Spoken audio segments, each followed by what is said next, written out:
Sekong ini. Alhamdulillah pada malam ini saya dapat sampai ke kawasan ini dengan satu tujuan untuk menyokong calon Barisan Nasional kita yang bertanding di kawasan Dun Sekong ini.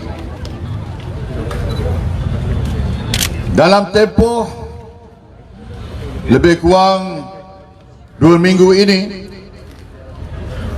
saya dah menjelajah sebahagian besar juga negeri Sabah. Malah sebelum kempen ini, lebih-lebih lagi waktu saya menjadi Perdana Menteri selama 9 tahun, saya telah memberi tumpuan yang cukup berat kepada pembangunan negeri Sabah ini. Sehingga kan kalau nak dihitung dalam 5 tahun, 9 tahun itu saya lebih kerap melawat Sabah daripada seorang yang menjadi Perdana Menteri selama 22 tahun. Betul tidak? Dan hari ini saya tengok, ataupun orang Sabah sebut tengok bahawa parti warisan ini apa modal dia? Tipu, kencing, buyuk. Sepanjang hari ini saya tengok spanduknya, apa mesej yang terpampang pada spanduk itu? Mesejnya unity, perpaduan. Seolah-olah sebelum ini Sabah ini tak berpadu. Apakah kita perlu pada warisan barulah Sabah berpadu dan mendapat unity? Apakah Sabah bukan model perhubungan etnik barangkali antara yang terbaik dalam Malaysia? Kita tak perlu pada warisan. Sejak Sabah dalam Malaysia 1963, kita telah membina perpaduan perhubungan etnik, kaum etnik di negeri Sabah ini, sehingga Sabah ini memang terkenal sebagai sebuah negeri yang bersatu padu selama ini.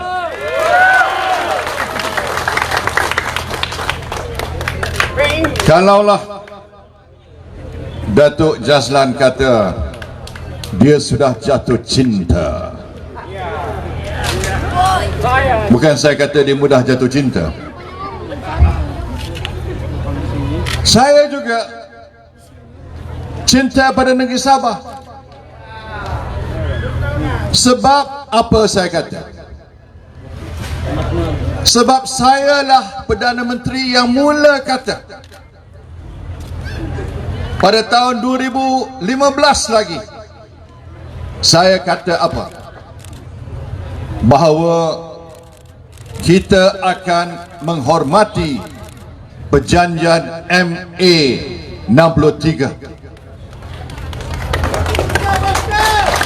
Sebelum ini tak pernah ada Perdana Menteri yang mengeluarkan kenyataan ini. Saya nak beritahu tuan-tuan, sebelum saya jadi Perdana Menteri, waktu Atuk jadi Perdana Menteri. Atuk tu siapa? Tak boleh sebut, tak boleh sentuh MA 63. Kalau sentuh, dimasukkan di bawah ISA. Kalau tak percaya, tanyalah Yang Berhormat Datuk Maximus Ongkili. Sekarang ini seorang menteri, tapi dalam tahun 1993 tak silap saya, telah direhatkan selama 60 hari. Direhatkan selama 60 hari di bawah ISA kerana dia bangkitkan soal hak rakyat Sabah di bawah perjanjian MA 63. Tapi bila BN berkuasa dan saya jadi Perdana Menteri, saya kata, kenapa pula kita nak ambil tindakan pada orang Sabah kalau dibangkitkan soal MA 63? Ini hak orang Sabah. Dan saya masih ingat lagi ayat yang saya perkatakan. Saya kata apa? Malu apa? Masa itu tak ada malu apa, bosku. Saya kata, kalau kita terambil hak rakyat Sabah, kita patut kembalikan hak itu kepada rakyat Sabah. Lantaran itu kita tubuh jawatan kuasa. Hak mana yang boleh kita pindahkan kuasa secara pentadbiran, kita bagi secara pentadbiran. Yang mana tunggu pada tafsiran dari segi undang-undang, kita perlu tunggu penyelesaian dan rundingan. Saya kata tak apa, makan masa sikit, lepas pilihan raya kita boleh putuskan perkara ini. Maknanya niat di hati kita, Sabah ini hak kita tak nak ambil. Dan dalam pada itu saya kata tak payah kita tunggu penyelesaian yang tuntas. Rakyat kena makan, perut rakyat kena isi, kena makanan atas meja, kena bumbung atas kepala. Kebajikan rakyat Sabah mesti kita perjuangkan. Sebab itulah tuan-tuan, saya tambah peruntukan. Saya mula dengan pelantikan menteri. Tidak pernah dalam sejarah 7 menteri kabinet datang daripada negeri Sabah. Zaman saya jadi Perdana Menteri. Zaman PH baru ini cuma 2 orang saja. Termasuk seorang tu yang melalut cakapnya. Ya, yang ketapi ke apa? Ketapi. Selalu melalut, buka mulut je melalut. Sehari 2 ni pun melalut. Kononnya kita drama pula. Tandur tu drama. Saya tak boleh fikir ada orang boleh cakap macam tu, tuan-tuan. Itulah standard menteri-menteri dari pakatan yang tak boleh harap, tuan-tuan. Sebab itulah saya setuju kata calon kita tadi, 28 bulan sudah cukup masa untuk kita menilai. Kalau nak kata tempoh masa 28 bulan ni takkanlah tak boleh tunaikan janji-janji mereka. Kita nak tanya pada PH Warisan, apa janji-janji yang mereka telah tunaikan, tuan-tuan? Kosong, tak ada. Apa? Tak ada. Ada tidak? Tak ada. Kena kencing? Bau hancing? Ya. Tapi tak ada. Tak ada apa yang ditunaikan. Lepas tu saya pula kata bahawa ekonomi merudum zaman PH dan Warisan. Datuk Syafiq kata tak betul. Sebab dia kata tahun ekonomi dunia merudum sebab Covid. Dia buyuk, tuan-tuan. Sebab saya sebut kadar pertumbuhan tahun 2018. Saya sebut kadar pertumbuhan tahun 2019. Bukan tahun 2020. Covid laku menular tahun ini. Sebelum ini mana ada Covid. Janganlah tipu rakyat Sabah. Rakyat Sabah cerdik, tahu menilai. Ekonomi Sabah merundum. Zaman PN ekonomi terus meningkat, tuan-tuan. Sehingga Sabah mencatat kadar pertumbuhan yang tertinggi pada tahun 2017 berbanding dengan negeri-negeri lain. Itu dia. Inilah yang saya lakarkan ini kerana saya nak beritahu pada tuan-tuan apa Barisan Nasional telah lakukan. Sebab bila kita tahu BN ini, kita ingat kembali pada zaman Barisan Nasional.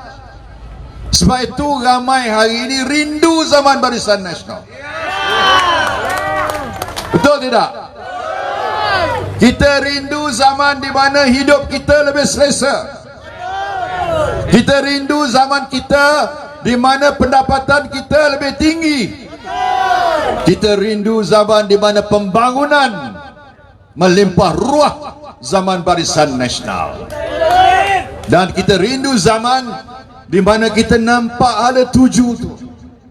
Hala tuju ke arah mana sebuah kerajaan nak bawa kita. Kita nampak jelas.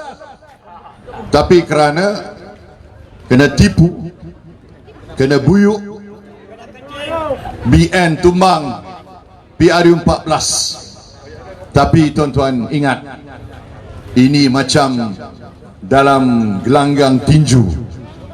Kalau kita jatuh, bukan berarti kita kalah.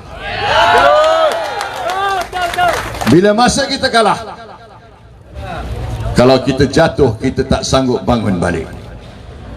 Dan dalam 7 pilihan raya kecil, satu demi satu, bermula dengan Cameron Highland, BN telah kembali bangkit semula. Kita menang satu demi satu. Termasuk Kimanis, kita menang. Akhir sekali di Slim, majoritinya hampir 11,000. Di Ceni, calon Atok hilang deposit.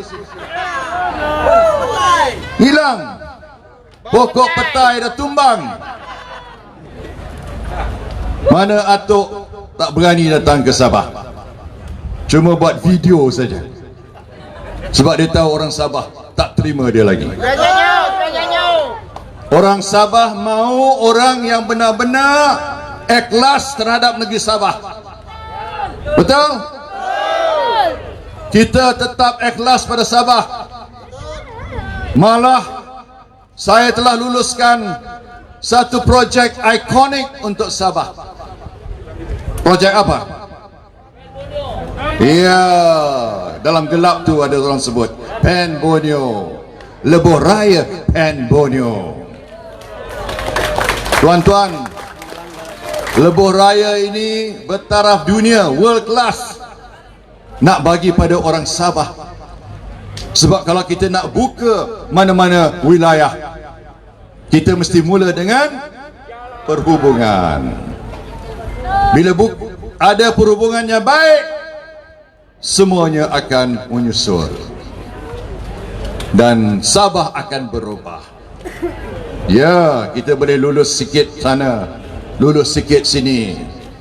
Datuk Syafiq kata, oh, dalam Covid ni saya lulus 1 juta, saya lulus 2 juta. 1-2 juta ni tuan-tuan tak akan mengubah lanskap di negeri Sabah ini. Cuba perjuangkan Lebuh Raya Pen Borneo. Cuba kita soalkan pada warisan, kenapa kamu menghentikan projek Pen Borneo Highway ini, tuan-tuan? Ada duit orang. Kenapa kamu bubar PDP? Sampai ketua eksekutif dia dibuang kerja. Tapi alhamdulillah jadi calon BN kali ini. Ini tak salah mengabui mata rakyat. Oh, lulus 1 juta. Oh, lulus 2 juta. Tapi Barisan Nasional lulus 16 bilion lebuh raya Pen Borneo Highway. Kita nak sebut perkara ini sebab inilah yang saya katakan, kita ada wawasan, kita ada hala tuju, kita tak main sentimen, perasaan. Oh, Sabah untuk Sabah. Ini main sentimen, perasaan. Tapi kalau kita lihat isi kandungannya, tidak seperti mana indah khabar dari rupa. Hakikatnya kerajaan Barisan Nasional lebih banyak budi, lebih besar jasanya kepada Sabah dan rakyatnya. Saya boleh sebut banyak perkara lain. Umpamanya kita mesti memperkasakan pendidikan. Kalau kita nak majukan mana-mana bangsa, mana-mana kumpulan etnik, mana-mana individu, asasnya apa? Pendidikan. Sebab tu saya lulus 1 bilion untuk membangunkan sekolah-sekolah di negeri Sabah ini. 1 bilion, tuan-tuan. Untuk setahun saya lulus 1 bilion. Supaya tidak ada lagi sekolah-sekolah usang, tak ada lagi sekolah-sekolah daif. Kawasan-kawasan luar bandar maju. Orang lihat bahawa Sabah ini setaraf kemajuannya dengan Semenanjung. Dan orang-orang Sabah pandai-pandai. Petah bercakap macam calon kita. Petah bercakap, saya setuju. Soal semangat ini bukan pada badan, tuan-tuan. Apa guna badan besar tapi jiwa kecil? Semangat kurang. Kita nak orang yang bersemangat, pandai cakap, boleh berfikir, boleh berjuang, tak takut, berani. Inilah calon kita yang bertanding di Sekong. Cici, calon kita. Saya pun kagum melihat kebolehan dia tadi. Ya, cerah masa depan dia, insyaAllah. Jadi inilah kita nak bina melalui modal lisan. 1 bilion saya lulus. Lepas itu nak buat jana elektrik, jana elektrik kesandakan, jana kuasa elektrik. Sebab asyik putus bekalan api kan. Kita dah lulus jana kuasa elektrik. Tanya warisan, apa dah jadi pada projek ni? Lepas itu kita ada pipe, gas pipeline dari Kimanis ke Sandakan. Apa dah jadi pada projek ni? Dan tadi calon kita sebut, beritahu saya ada projek dah diluluskan oleh saya 68 juta untuk bekalan air ke pulau, ke pulau, dibatalkan oleh kerajaan warisan dan PH. Masjid dibatalkan, projek air dibatalkan, jalan dibatalkan. Zalim tak zalim? Zalim tak zalim? Zalim tak zalim? Ini projek bukan projek mega untuk rakyat bangga-banggakan. Ini bukan projek untuk mendabik dada. Ini keperluan asas rakyat. Asas untuk kita beribadat, untuk kita minum air bersih, untuk kita perhubungan. Ini keperluan asas rakyat. Ini tanggungjawab kerajaan. Bukanlah menang warisan, unity, perpaduan, macam seolah-olah kalau dia menang pada 26 Mei bulan ini, 27 kita ni bersatu, seolah-olah itu. Tidak, itu sama sandiwara. Kita sudah berpadu, tuan-tuan. Apa kita nak? Kita nak kemajuan, betul? Kita nak pekerjaan, betul? Kita nak pendapatan, betul? Kita nak kebajikan, betul? Anak muda kita harapannya apa? Nak kahwin? Kalau kita ada pendapatan lagi kita laku, tuan-tuan. Senang nak kahwin. Boleh kahwin. Tapi asasnya mesti ada pendapatan. Kalau tak ada pendapatan nak kahwin pun fikir. Tak. Kena orang kata. Kena tangguh. Tapi insya-Allah kalau Barisan Nasional kembali berkuasa, bumi Sabah ini akan berubah, tuan-tuan. Bawah Barisan Nasional, yakinlah ya, dengan kawan-kawan kita termasuk dalam, saya tak sebut tadi, bersekutu parti apa nama, parti Bersatu bersama kita ada dalam sini. Terima kasih sokong calon kita, dan kita nak supaya kita ni bersama untuk menempa masa depan yang lebih baik. Jangan main sentimen. Sebenarnya BN menang pilihan raya dulu di Sabah ni. Kerajaan atuk silap. Dia kata kita merampas hak kerajaan warisan di Sabah. Sebenarnya yang menang BN. Sebab beberapa orang lompat, katak lompat. BN diganti dengan kerajaan warisan. Masa tu tak apa, jadi katak tak apa. Sekarang ini salah pula. Tak konsisten, tuan-tuan. Prinsipnya tak konsisten. Tapi tak apa. Kita ada peluang kali ini. Kita boleh ubah balik, tuan-tuan. Boleh? Sekong ini dengan usaha yang luar biasa yang dibuat oleh Pengerusi Perhubungan UMNO Kelantan, Datuk Jazlan, dia gerah bala tentera dari Kelantan.